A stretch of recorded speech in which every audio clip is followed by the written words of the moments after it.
আরাফার দিনে রাসূল সাল্লাল্লাহু আলাইহি ওয়াসাল্লাম বিদায়ী ভাষণ, সর্বশ্রেষ্ঠ ভাষণ, এটা আমরা কতজন জানি? নবী করিম সাল্লাল্লাহু আলাইহি ওয়াসাল্লাম এই দিনে 31টা বিষয়ে ভাষণ দিয়েছিলেন। নবী সবার সামনে দাঁড়িয়ে দীর্ঘ 23 বছর অক্লান্ত পরিশ্রম করে দাওয়াতি মিশন শেষ করে সবাইকে সমবেত করে হজ করলেন।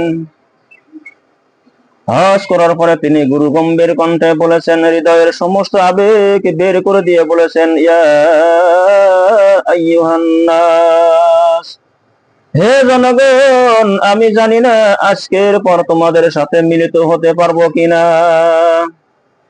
সাহাবীরা সামনে দাঁড়িয়ে আছে, নবীজি সাল্লাল্লাহু আলাইহি ওয়াসাল্লাম এই কথাগুলো বলছে। অতএব যে ব্যক্তি আজকে আমার এই কথাগুলো স্মরণ রাখবে, সে যেন এই কথাগুলো অন্যের কাছে পৌঁছে দেয়।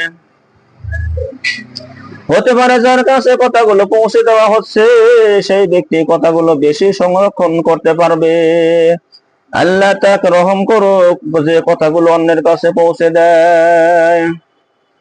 1 নম্বর জেনে রাখো, মুসলিমদের পরস্পরের রক্ত, পরস্পরের হিংসা, হানাহানি, মারামারি, সম্পদ নিয়ে ঝগড়া একে অপরের প্রতি হারাম। 2 নম্বর জেনে রাখো, 3টা বিষয় তোমাদের অন্তর যেন কখনো খিয়ানত না করে। 1 নম্বর, তোমরা যে কাজটাই করবা একমাত্র আল্লাহ তাআলার সন্তুষ্টির জন্য করবা। 2 নম্বর, তোমরা শাসক বর্গের কল্যাণ কামনা করবে। 3 নম্বর, মুসলিমদের জামাত আঁকড়ে ধরে থাকবে। এই 3টা বিষয় তোমাদের পালন করতে জানো, তোমাদের অন্তর যেন খিয়ানত না করে।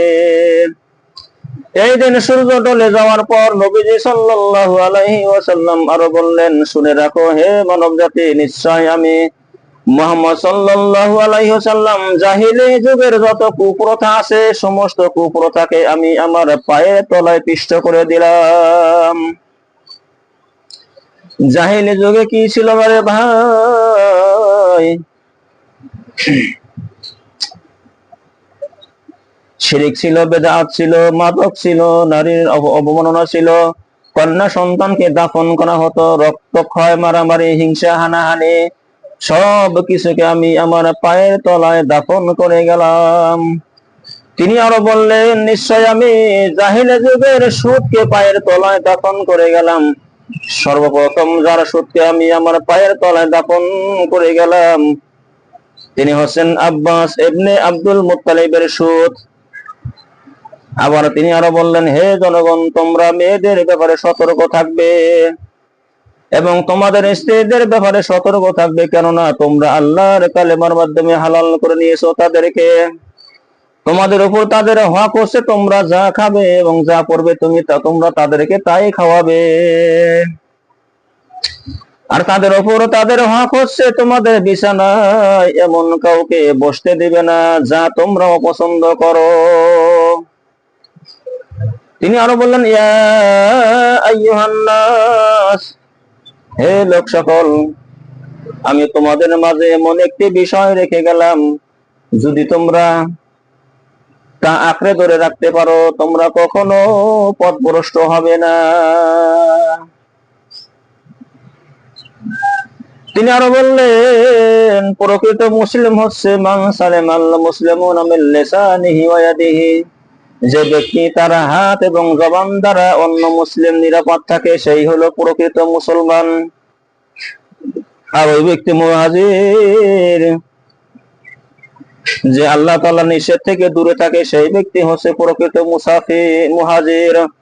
তিনি আরো বললেন, মনে রাখো, আমি তোমাদের সবার আগে হাউজে কাউসারের নিকট চলে যাব এবং সেখানে আমি তোমাদের জন্য অপেক্ষা করতে থাকবো। অতএব তোমরা আমার চেহারাকে কালিমাতীত করো না, আমার ইজ্জত নষ্ট করে দিও না। আমি তোমাদের সাংঘাতিক্য দেখে গর্ব করব, সুতরাং আমাকে তোমরা অপমানিত করো না। আজকে কি আমরা তার দায়িত্ব পালন করে তার উম্মত হতে পেরেছি? আরো তিনি আরো বলেছেন, ওই সময় আমি কিছু মানুষ থেকে মুক্ত হয়ে যাব আর কিছু মানুষ আমার থেকে মুক্ত হয়ে যাবে। বলা হলো কারা ইয়া রাসূলুল্লাহ? তিনি বললেন আল্লাহ পাককে আমি বলবো ইন্নাহুম উম্মতি, নিশ্চয় এরা হলো আমার উম্মত, আমার সাহাবী। আল্লাহ তাআলা বলবেন ইন্নাকা লা তাদরি মান আহদাসা বা'দাকা,